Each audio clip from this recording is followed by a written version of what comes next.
Hello and welcome to 2-Day Rentals. Today's video is going to be something a bit different, something I haven't done before on my channel, but I thought I'd give it a go and kind of talk about a year in review here at 2-Day Rentals. Some of my favorite things, be it a TV show that I watch, my favorite albums, new collectibles I picked up.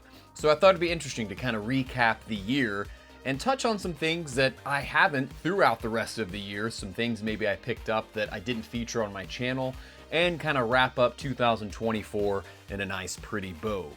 But before we dive in, I just wanted to take some time and thank each and every one of you that have subscribed. I've seen a lot of channel growth this year, and it's really been awesome. And thank you to the people that have been here since the beginning. 2025 will be my third year making content for 2-Day Rentals. So I can't thank those of you that have been here since the get-go and everyone that's new here. Listen, it's so cool to see all the interaction that I get and feedback that I get and talking about all the stuff that we all love and getting introduced to new things. It's really kick-ass. So I've got some really neat stuff planned for 2025, or at least I think. I'm going to try some new things. Always love to grow and sort of continue to evolve 2-Day Rentals. So I've got a lot of stuff planned, ideas of things that maybe, hopefully I'll get around to in 2025, some stuff I know that I will, but I just wanted to stop down and mention that and thank everyone who has subscribed thus far. One of the things that I really want to talk about more on my channel is music and some of my favorite music, and I thought here's a good opportunity to do so, and just talking about a couple of my favorite albums of the year. The first album I want to talk about is Cindy Lee's Diamond Jubilee. This is a huge album. It's a double album spanning over 32 tracks. What's interesting about this album is you can't stream it on Spotify. You can stream it on YouTube. You can find it streaming on their GeoCities page, where you can also purchase the album digitally. And there was also a vinyl released for it just recently. But this album's great. It really reminds me of something like the Velvet Underground and Nico, that 60s psychedelic garage rock kind of sound. Really, really great if that's your bag, so definitely check it out. But I have to say, narrowly beating out Cindy Lee's Diamond Jubilee album is McGee's Two Star and the Dream Police. A very eclectic album. It kind of bounces between genres a little bit of indie rock, a little bit of funk, a little bit of electronic.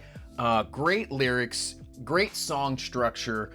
They really took their time in crafting these songs to really make it just radiate within your headphones or your earbuds when you're listening to it. What's funny about it is sometimes when you're listening to these tracks, it sounds very familiar, like something you've heard before, but yet it has its own little bit of twist, and I appreciate that approach to it, where it sounds eerily familiar and nostalgic, but at the same time new and fresh. So I really, really love what McGee's done on this album for his debut album. It's fantastic, and I definitely think it's worth checking out. You can stream this one on Spotify. So when talking about my favorite TV series of the year, I'm definitely more of a movie person, but TV shows have really started to come into their own and deliver us incredible, incredible content. So I've got two on my list, the first one being The Penguin. And I have to say, I was a bit apprehensive about this show, not because I didn't think it was going to be good, but I'm such a huge Batman fan. I thought we're going to have a series that's about a Batman character that doesn't feature Batman, but my apprehension was quickly lifted as soon as I started watching it. Listen, Colin Farrell does absolutely amazing portraying the Penguin. Kristen Milioti does fantastic portraying Sophia Falcone. The acting in this is great. It really shows what you can do with comic book characters that pushes the boundaries, in my opinion. It takes it a different direction. It's very much so Goodfellas, Godfather, mafioso driven, and I can't say enough great things about it. It's still hard to believe that, the Penguin is not a real person. The makeup that they did for Colin Farrell is incredible. His accent, all of it is just so well done. So definitely high on my list this year for TV shows, but there is one more that, again, just kind of slightly beats out the Penguin. And that series is Shogun. Listen, Hiroyuki Sanada, much like Colin Farrell, just is so good, along with the rest of the cast, right? It's one of those shows, the ensemble is just great. And here's the thing, though. I'm a sucker for a period piece, and this takes place 17th century Japan. Obviously, they took some liberties. It's not exactly historically accurate, but that's okay. You're taken right into that time period. Set design, costume design, again, like I said, acting, story kept you captivated. You couldn't wait for the next episode. So yeah, it was really fantastic and probably go down as one of my favorite shows, maybe of all time. And the Penguin's on up there too. So a good year for TV nonetheless, but Shogun narrowly beating out the Penguin in my opinion. For favorite movie of the year, I could have gone several different directions. Dune was fantastic. The Substance was fantastic. Beetlejuice was a lot of fun. But I'm going to have to say that Alien Romulus is the clear-cut winner for obvious reasons. Listen, a new addition to the Alien franchise, check. Well done, check. The director is a huge fan and paid a lot of close attention to the details and put love into it. So check that box off too. So yeah, Alien Romulus for me was my movie of the year, but I do have to mention one more, and that's Longlegs. What a surprise. It kind of came out of nowhere.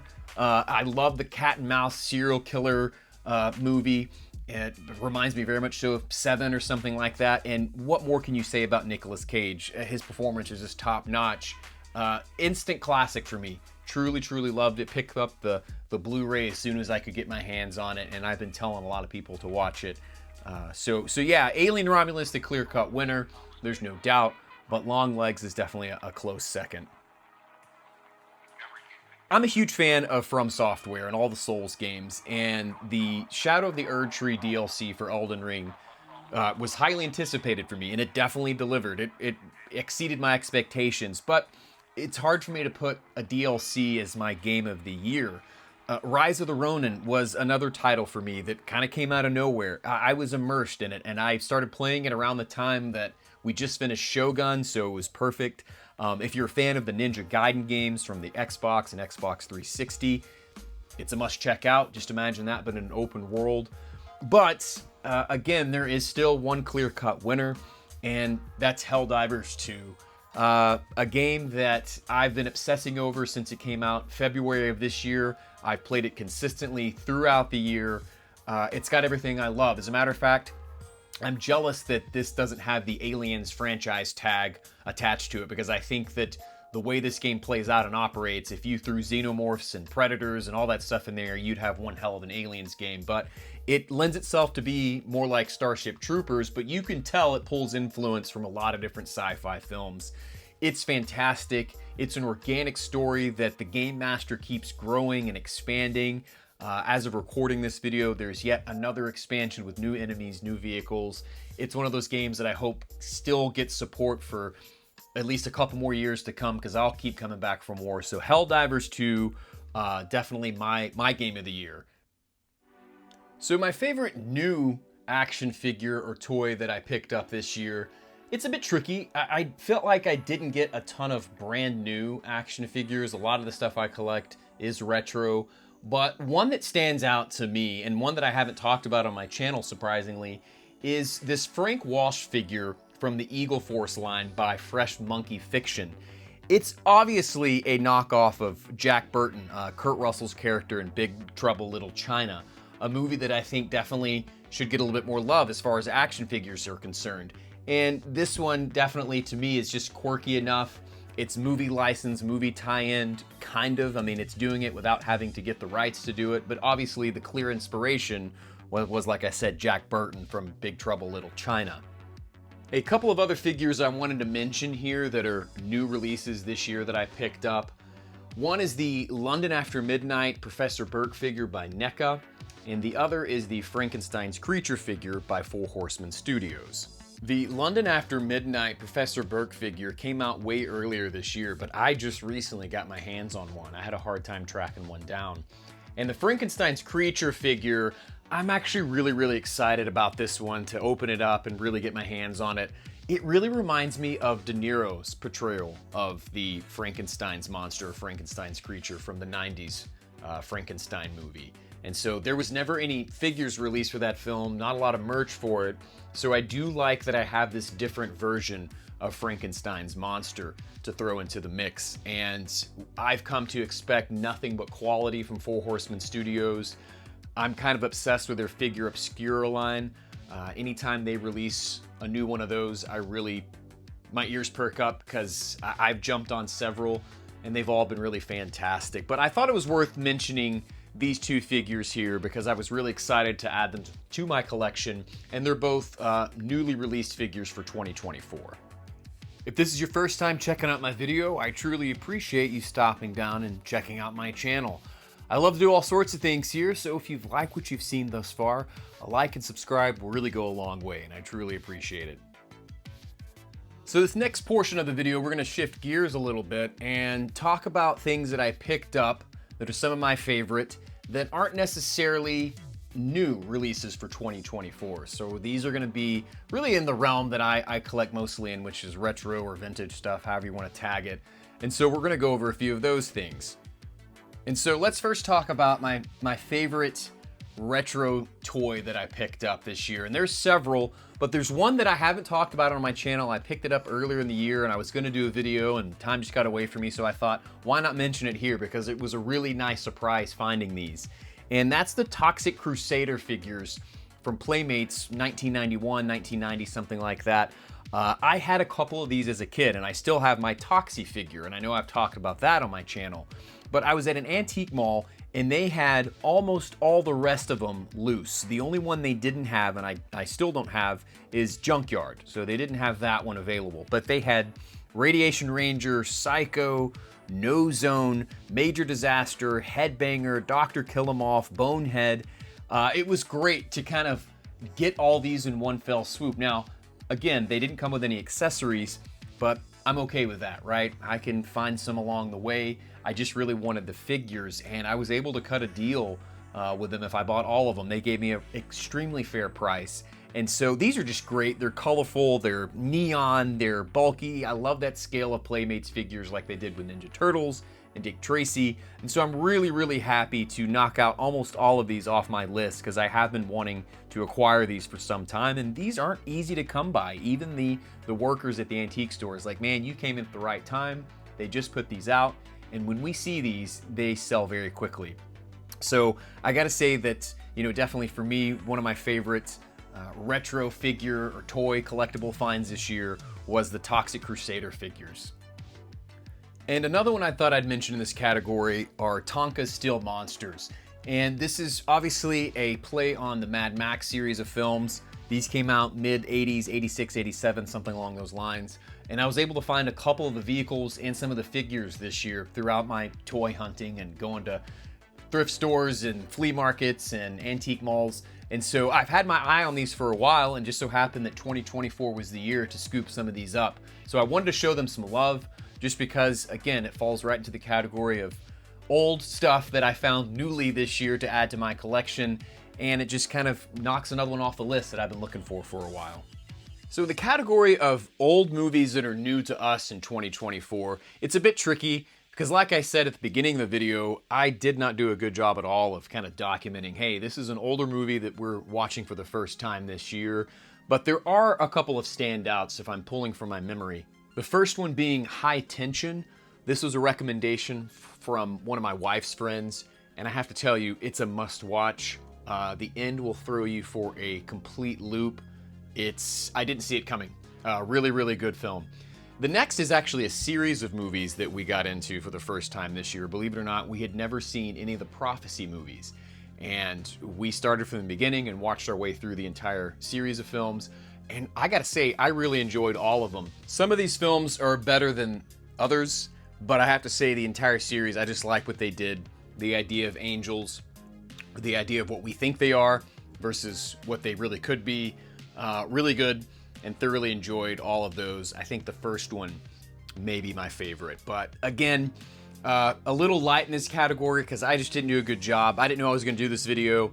Next year, I promise, my list will be a little bit more in depth. But those two films are definitely stand out to me. So old TV series that were new to us this year, I have a couple. And one of them is not necessarily new to me, and that's The X-Files. I did watch some of this whenever I was younger and really enjoyed it when it was still airing on TV.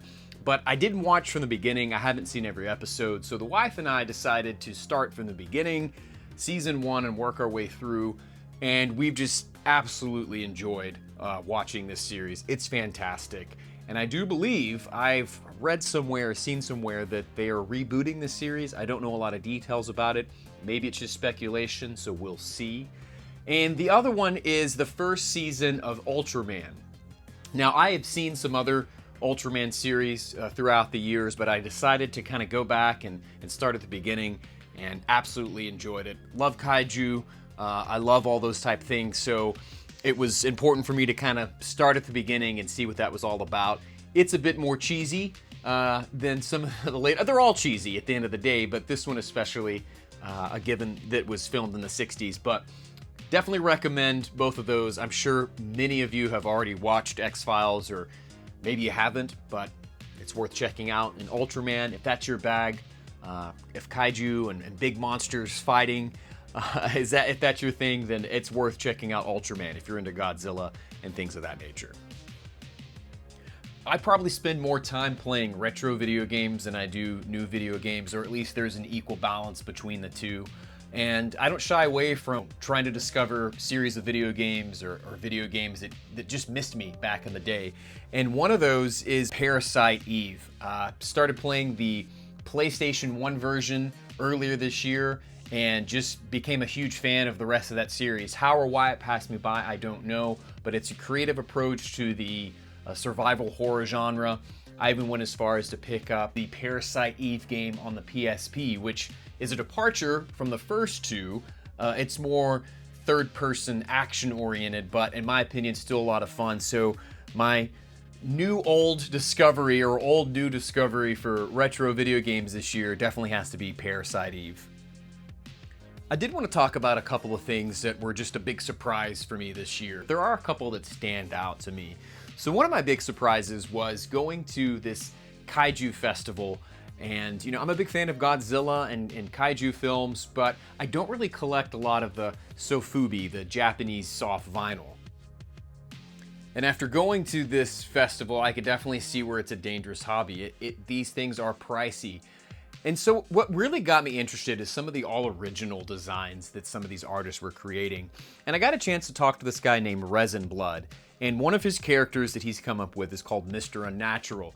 And it's kind of a mixture of Hedorah and Man-Thing, but it's got its kind of unique design. He's got these robes on, and so I just think it was a really cool figure. The clear, kind of soft vinyl on there, I thought just really stood out.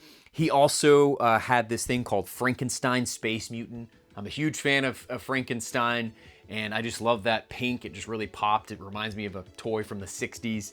And so, yeah, I wanted to show him some love. I wanted to talk about this being a huge surprise to me, because it's these type of things I don't normally go to. As much as I love kaiju films and all that stuff like that, I've never been to one of these festivals. And so these are just really neat because, you know, they kind of play on being an all-original design, but it's also things that are properties that you would recognize. So that was a big surprise to me, how just that's a whole nother world of collecting, and a very dangerous one, because these things can be a bit pricey. But I was glad to take these home with me to add something a little bit different to my collection. Another surprise for me, maybe the biggest, is the fact that we got Alien Romulus released on VHS. Look, I don't shy away from the fact that I still collect and still watch movies, TV shows, and cartoons on VHS. There's something about it that I just love. Much like putting on a vinyl, there's something very ritualistic about it. And when I'm working here at 2-Day Rentals, I love to pop in a VHS, some of my favorite movies or TV shows. And so getting this brand new film in 2024 released on a VHS, I just think it's awesome. And it's not the first film to do this. I mean, Terrifier 2, I think, was released on VHS. This is not necessarily anything new, but the fact that it's from the Alien franchise, the fact that I just feel very strongly that maybe Fede Alvarez had something to do. I don't know, whoever the powers it be that said this is a good idea, I'm so glad that they did. A huge surprise. I never would have thought in a million years that the Alien franchise was going to get a new movie that was as good as it was with a VHS release alongside of it. How cool is it, the times we're living in? So I haven't done like a year-end review type video on my channel before, but I thought, why the hell not? A good time to start. So maybe it's something I'll do either throughout the year with different sort of lists. I love doing ranking lists, or maybe each and every year to do a nice little review of the year of things that I really enjoyed. But none of that really matters. I want to hear from you guys. What are some things that really stood out to you this year? Be it a movie that you watched, a series that you got invested into, an album that you couldn't just stop listening to. You had it on repeat all throughout the year. A new collectible you added to your collection. And it can be old, right? It could be a retro piece that you're looking for, an old TV series that you got into that was new to you this year. I love the conversation with my viewers. Thank each and every one of you that chime in, join the conversation. I thoroughly enjoy it. That's why I wanted to start doing this stuff anyway. And so I can't thank you enough. And of course, we've come to the end of the video, and it's like I always say at the end of my videos, let's be kind as we rewind and fast forward through time. Thank you so much for stopping by 2 Day Rentals.